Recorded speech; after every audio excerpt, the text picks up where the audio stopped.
Hi everyone, it's a pleasure to be live again on Wednesday with the do's and don'ts of chronic health condition. I hope you will enjoy the lectures. We'll be talking about different do's and don'ts, which are, let me just invite some friends from the group, whoever I see here.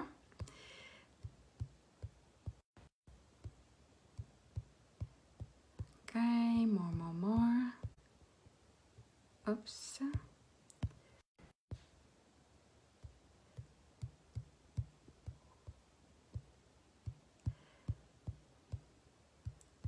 Oh, I have the opportunity to invite the whole group. Okay, so today we're going to talk about the do's and the don'ts of a chronic health condition.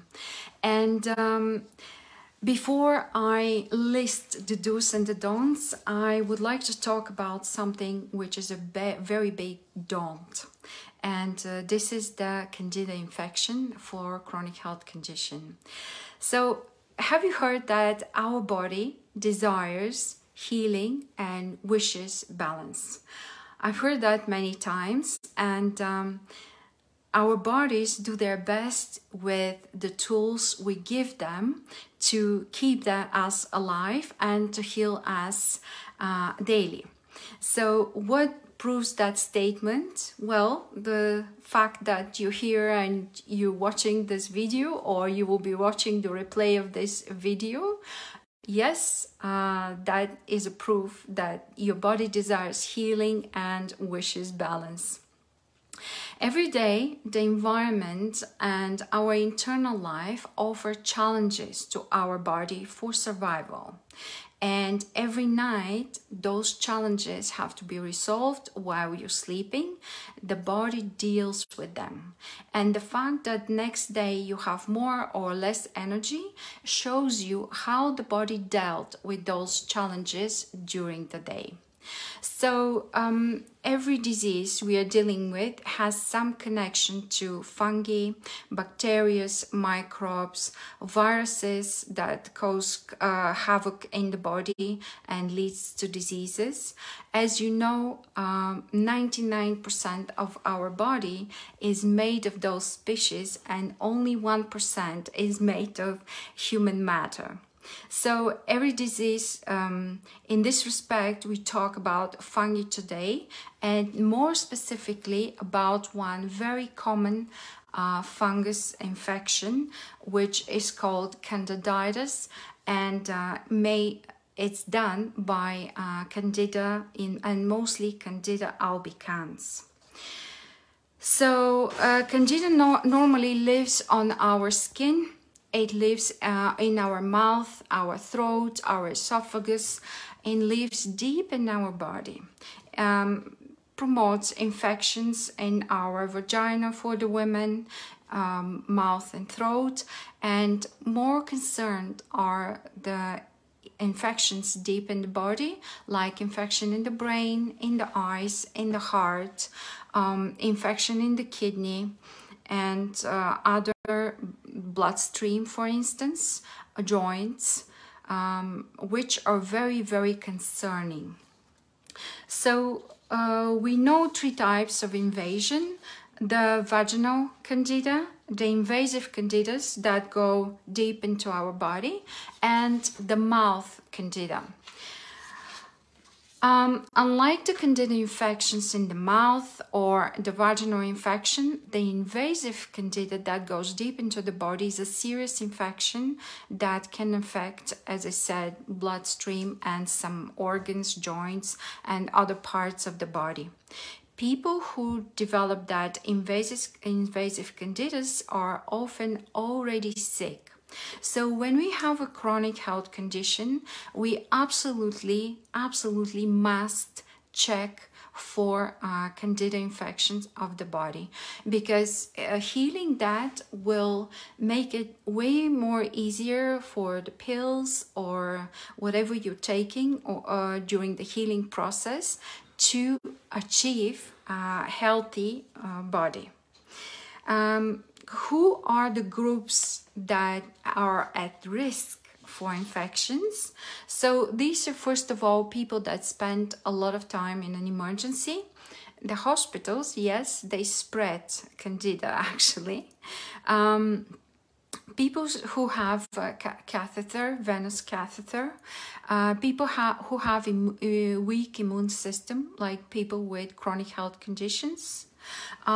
For example, this might be people who have cancer and go through chemotherapy, people who take rheumatoid arthritis pills, which are immunosuppressors, people who have low blood cell count, white blood cell count. Also, people who recently have surgery, especially if they had multiple abdominal surgeries. They have to be checked for candidiasis. People who have received a lot of antibiotics in the hospital, who have nutrition through vein, people with kidney failure, people who have diabetes, even the preterm babies can have that condition.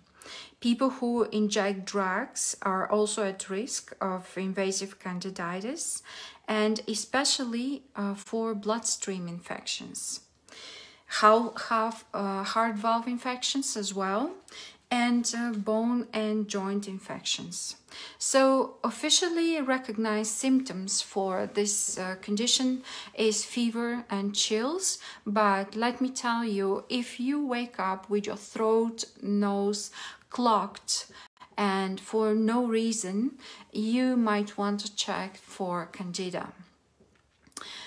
Being out of breath also can be led by having a candida. Candida, the fungus that causes invasive infection, normally lives on the skin and inside of the body and should not disturb us, should not flare up unless we have a condition or we have a lifestyle that does not promote health. Then this bacteria, this fungi, sorry, it's a fungi, it flares up. So I want to tell you that CDC, the surveillance data indicates that 25% approximately of candida, of people who have candida ended up in the hospital die. So this is very serious. And they say it's even more because many of those people had underlying condition, and while they die, they write the underlying condition, but not the candida as a reason for the death. So now many people are resistant towards this condition because the antibiotics are not really functioning well, and the fungi itself becomes very resistant over the time with antibiotics, against antibiotics. And our only choice again comes to the basic, to live a healthy lifestyle, because we can't run away from the candida or candida albicans or whichever strain of it, because it lives on the skin and inside of us. But what we can do is to provide the environment in which our immune system can work with it. And one of the things you can do to target this condition is probiotics. The probiotics are very beneficial for many reasons, and one of them is the nutritional factor, that they help manufacturing vitamins like vitamin B1, 2, 3, 5, 6, vitamin B12, vitamin A, and vitamin K, very important vitamin K. They regulate the peristalsis of the digestive system, and they help the immune system while they help the body to produce its own antibiotics and antifungals, which prevent colonization of harmful fungi, bacteria, microbes, and etc. So they also break down bacterial toxins and prevent production of bacterial toxins. You know, the bacteria, when it consumes food from us, it produces gas. These are the bacterial toxins. They have anti-tumor and anti-cancer effect in this line of thought, and they help metabolism. They help break down and they help with rebuilding of the hormones. Also, they promote healthy metabolism and they convert flavonoids into usable forms. Lately, that word became very fancy and trendy.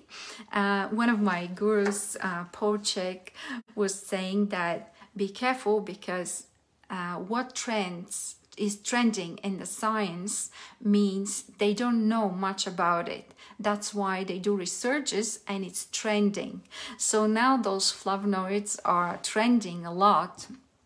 And they say that in the future, many of the drugs that target chronic condition, chronic disease, will be based on flavonoids. So where are those? They are in dark leafy vegetables, in grains, in bark, in roots, in stems. That's why I went towards herbalism, because all those herbs we're using, the roots, the bark, the stems, the flower, the tea, and etc. Not the tea, the flowers, the leaves for tea, because they have a lot of flavonoids. And they're also in the fruits and in the wine, but like you will see in a bit, I won't suggest you to consume wine at all.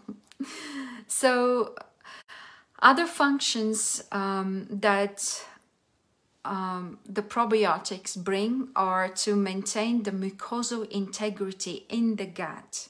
You know, we have mucosal tissue, which is very important to maintain so the gut doesn't leak.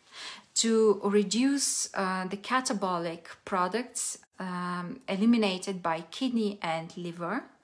And of course, they have anti-candida properties and many more.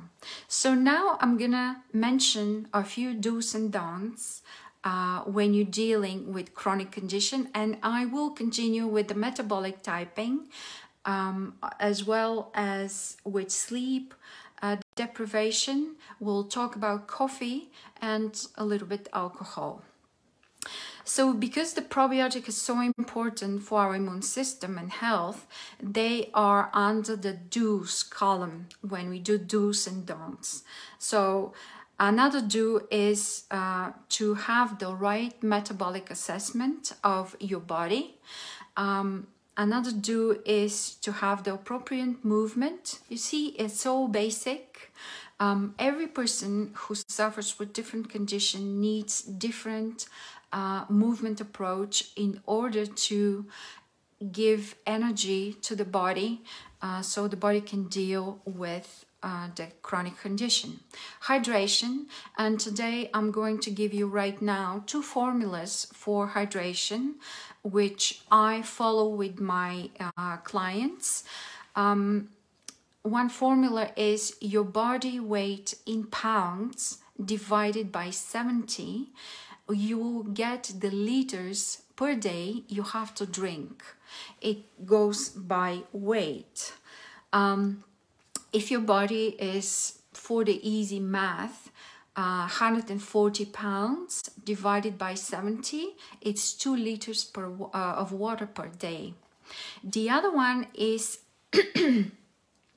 your half of your body weight in ounces. So what is this? If half of your body weight in ounces, if the whole body weight in ounces is 200, half of your body weight is 100 ounces. These are almost 3 liters of water for, if the whole body weight is 200 pounds and half of it is 100, and this is half of your body weight, but in ounces. These are 100 ounces, and 100 ounces are about 3 liters of water. So also it depends on the condition you have, and it depends on the age. Younger people have greater water content in the body, and they need to drink more water. When we age, we have less content. I am for the drinking of more water, but hey, I got that compromise with the clients sometimes when they have to drink, they want to drink less water. Fresh air, daylight, very important. I will mention later on in relation with sleep about that. 10 breaths a day. It doesn't take that much time. If you sit down and focus and do 10 long breaths in and out a day, that will do you a lot of good. Stay away from the Blu-ray light. I had somewhere, but they're not here, glasses. When I work a lot in front of a computer, they look orange. They protect you from Blu-ray light, and you can work longer without feeling your eyes tired. So let me mention some of the don'ts. Some of the don'ts are poor sleep, which we'll talk about it later on. Coffee, which we'll talk about it. Yeah, this is it for now. And very important it is to eat with the sun while the sun is up, and to stop eating after that. For many reasons, to eat sprouted food and to eat a live food. I will mention this later on again. So why the conditions are piling up? When we have the wrong environment, we develop one condition, but let's say we don't know that we have candida or something else, bacteria, microbe, which is flaring up, and very quickly, like a domino effect, the rest of the conditions, they're piling up because the foundation is weak. That's it. We come always back to the basic, always. This is thought, breathing, nutrition, hydration, movement, sleep, and recovery. These are the basics, variables that have to be balanced in order the body to gain those tools and energy to get rid of what we don't want, the chronic health condition. And why the foundation is weak? Because we are out of balance also, body, mind, and soul. This also has to be addressed, and trust me, I do address it with every client. How do we achieve that body, mind, and soul balance? Through balance between the variables I just mentioned. So I will continue with the sleep. The information comes exactly from Dr. Matthew Walker. He has a podcast, I believe. I listened to him on a Huberman podcast. He's a researcher, a real gentleman, who said that sleep is a physiological ballet. It's such a pleasure to listen to him. So I learned a big deal about sleep. During the sleep, for 7-8 hours, we lose consciousness. This is what you have to understand. We have changes in the brain, and the brain activity occur and are far more dramatic comparing to the state now. 40%, and this is especially in the RAM phase, rapid eye movement. A rapid eye movement phase, the brain is working really hard. And what you have to know that in 2012, scientists and researchers demonstrated for the first time that the brain is equipped with a unique waste-carrying drainage system called lymphatic system, like the lymphatic system, but the brain has its own, and they named it lymphatic system, where the cerebrospinal fluid is part of it. Every night while you're sleeping, your brain washes itself away. So a lot of fluids go through the brain and they remove the waste from it. These are usually proteins, as I know. It's exactly as the lymphatic system does that constantly to your body throughout the day. And very important thing, lymphatic system and your brain, the lymphatic system that cleans it, they don't have a pump that pumps it. We have to pump it through movement. The lymphatic system or the cerebrospinal fluid pumps in the hip. That's why I don't suggest the long sitting periods. You have to get up and move. This way you have this it's called lemniscate, a rotation of the entire spine, and the body builds up and pushes the fluid up towards your brain, so at night it can clean the brain. If all the daily process of self-cleaning in the body are broken or stagnated, there is no way for our body to function properly. And I want to tell you that this is where an environment for infections and diseases occur, when the body is not recovered properly. During the rapid movement sleep, the brain paralyzes the body and turns off all voluntary muscles, like when I do movement with the arm, this is my voluntary muscle, so we can dream safer, otherwise we can hurt ourselves. And what is very important is the phases alternate every 90 minutes, where the rapid eye movement part is about 20 minutes and intensifies as the sleep progresses. That's why we say that from 2 o'clock to 6 o'clock in the morning we have this psychological recovery, which is extremely important when that rapid eye movement phase intensifies and becomes even longer, and the non-REM phase becomes shorter and winds down. They don't stop entirely throughout the night. We don't have a distinctive separation between both. They alternate because, like I said, the brain uses 40% more of its capacity during that intense phase, so it needs to recover and take a break. So slowly the non-REM stages become shorter and shorter, and the REM stages increase, and this is between 2 and 6 o'clock a.m. So the non-REM is related to muscular recovery mostly, and the REM to the emotional recovery. Alcohol and coffee are a no-no for chronic health condition, period. I don't care how much you want to socialize with a glass of water. Take a juice with less sugar, take other drinks. If you host people at home, I prepare a lot of herbal teas, which are cold, and people really enjoy them. Some people like to add alcohol if they want to. I don't mind, but don't ask me to do so. No.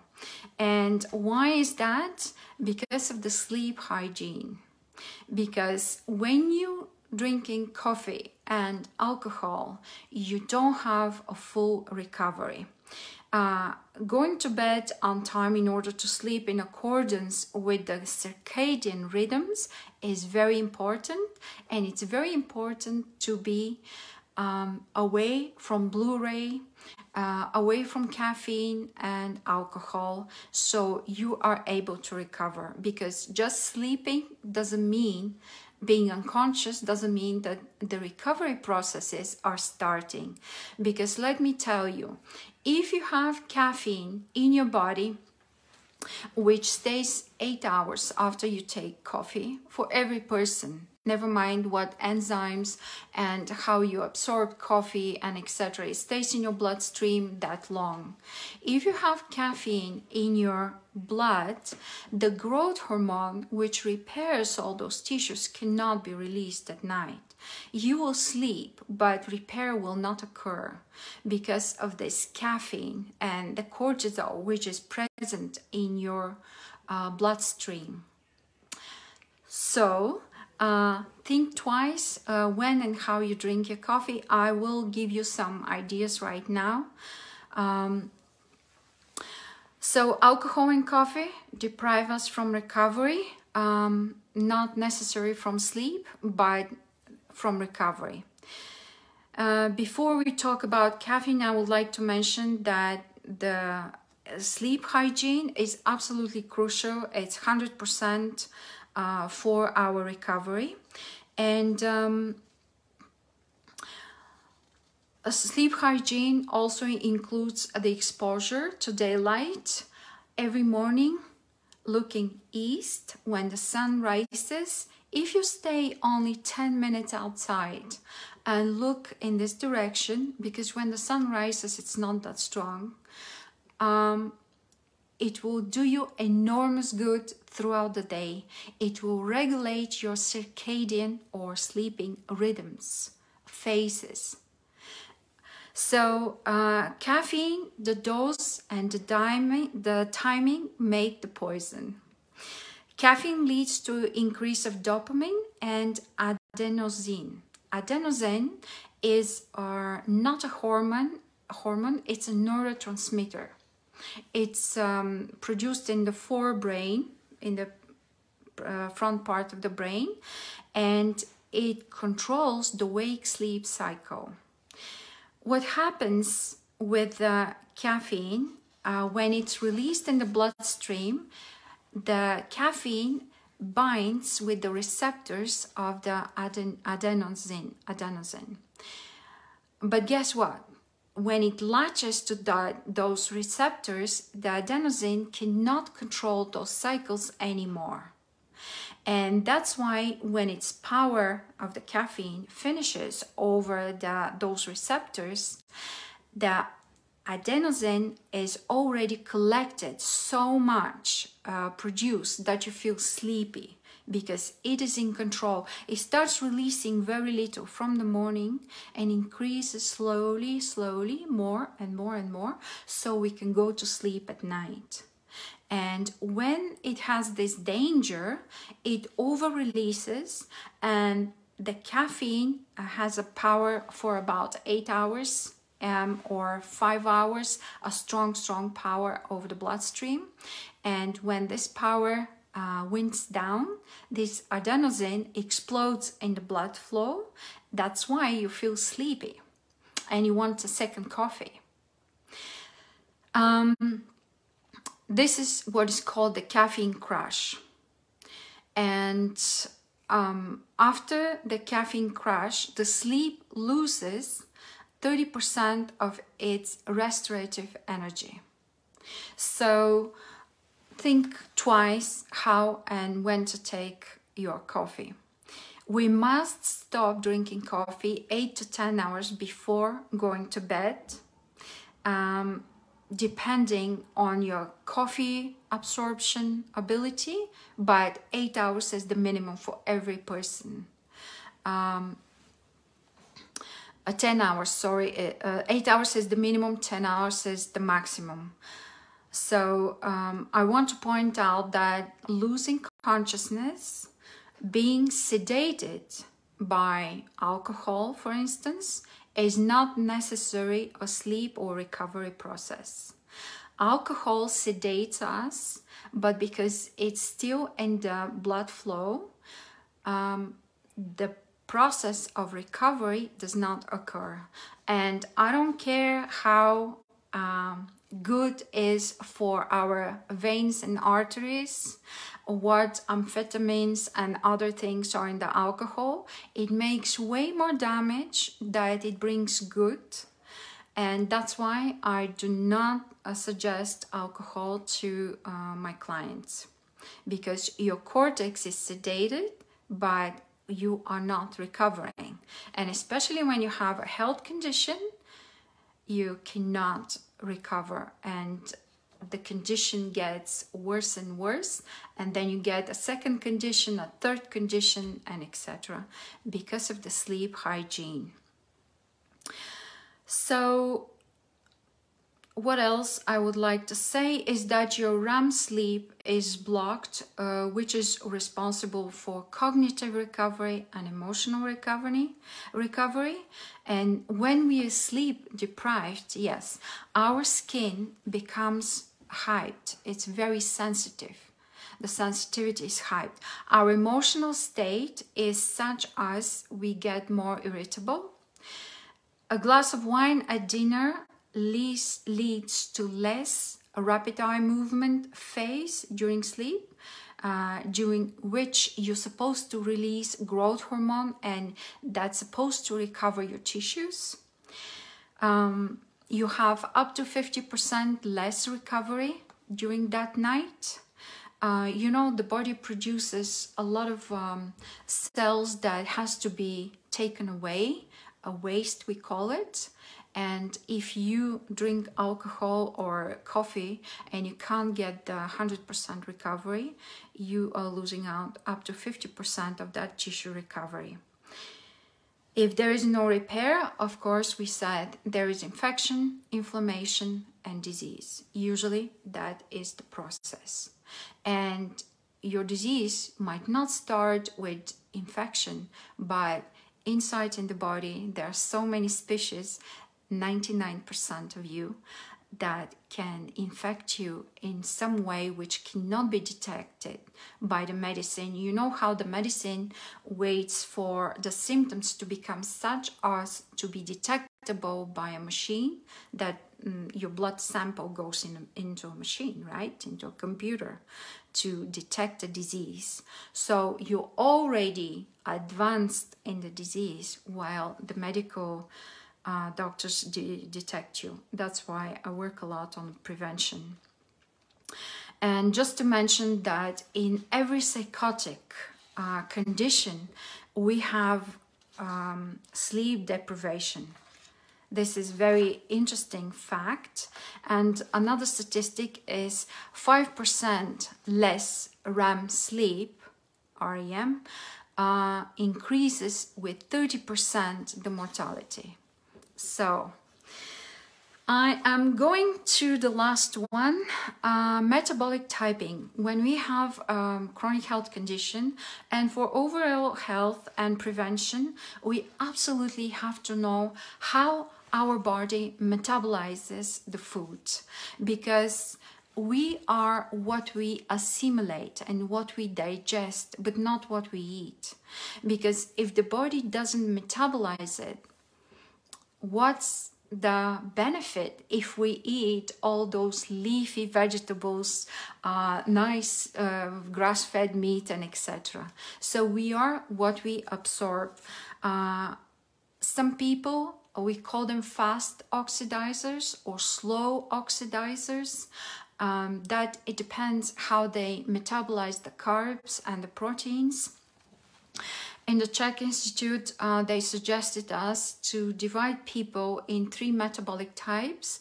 We have carbo type that assimilates carbohydrates very slow. These people are usually the ectomorph, that relates to the body composition. They're tall and slim, and they run more on a bigger amount of carbohydrates and white meats. The people who are protein type, they, like me, they're shorter, more stocky, prone to putting on weight. They need more proteins, purines, or fatty meats, but you have to be careful with the fat. Even when it's a healthy fat, there is too much fat as well, unfortunately. Also, we divide people in endocrine types and influences. For instance, the ones that depend on the pituitary gland, their heads may seem a little large, and their childlike bodies, they tend to accumulate excess weight all over, and they're intellectual, have a tendency towards creativity, and often crave dairy products. So in this case, for instance, we restrict black tea, butter, cheese, coffee, cream, ice cream, and they do better with a heavier breakfast. I am one of those.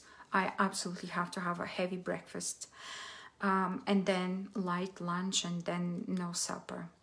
So then we have adrenal type.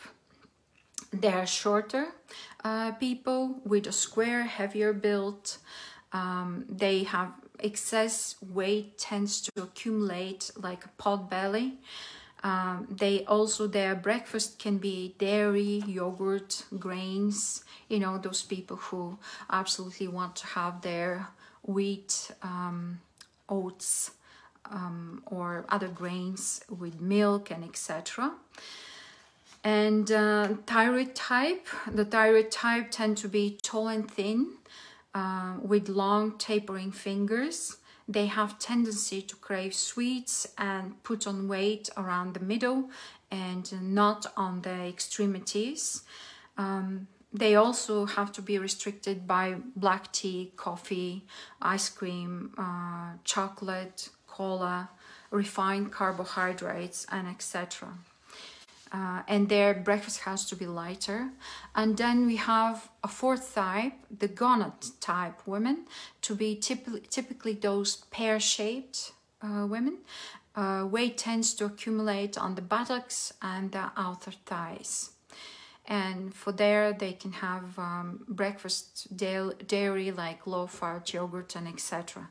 So this is just a little part from the metabolic typing, which is a do must be done when you have a chronic condition, because you have to give to the body that what the body can absorb and produce those valuable hormones and enzymes and etc. in order to use that food to heal you, because the body's apothecary. It produces antibiotics, it produces absolutely anything you want to, everything you need to heal yourself. So the do's were light, sitting outside in the morning, looking east towards the sun, fresh air, movement, breathing during the day, finding that time for those 10 breaths. Metabolic typing, you have to know your metabolic type. Taking probiotic to make sure that the species, especially the species in your gut, are in a good healthy balance. 25% bad bacteria, the bad guys, and 75% the good guys. Good sleep which recovers you cognitively, emotionally, and physically. So the don'ts are no coffee, no alcohol. I'm sorry, but I am not a nun. A few times a year I have a beer in the summer, but that's it. And maybe a glass of wine around Christmas, but that's it. And I think this is what, for me at 52 and my husband at 70, keeps us so healthy. And we don't take any pills, or we don't have any conditions, because we are very strict on that regime with the nutrition and sleep. These are the basics. The body needs them in order to keep us alive and healthy. So thank you very much for watching. If you have any questions, please ask me to hear from you. Thank you. It's a pleasure to be live again on Wednesday with the do's and don'ts of chronic health condition. I hope you will enjoy the lectures.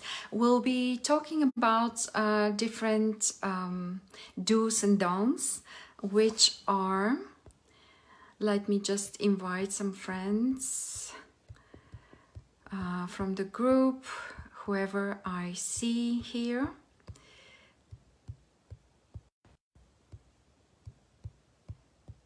Okay, more. Oops.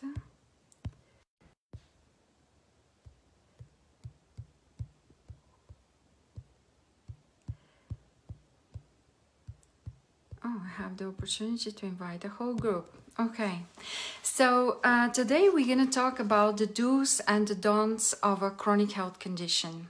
And before I list the do's and the don'ts, I would like to talk about something which is a very big don't.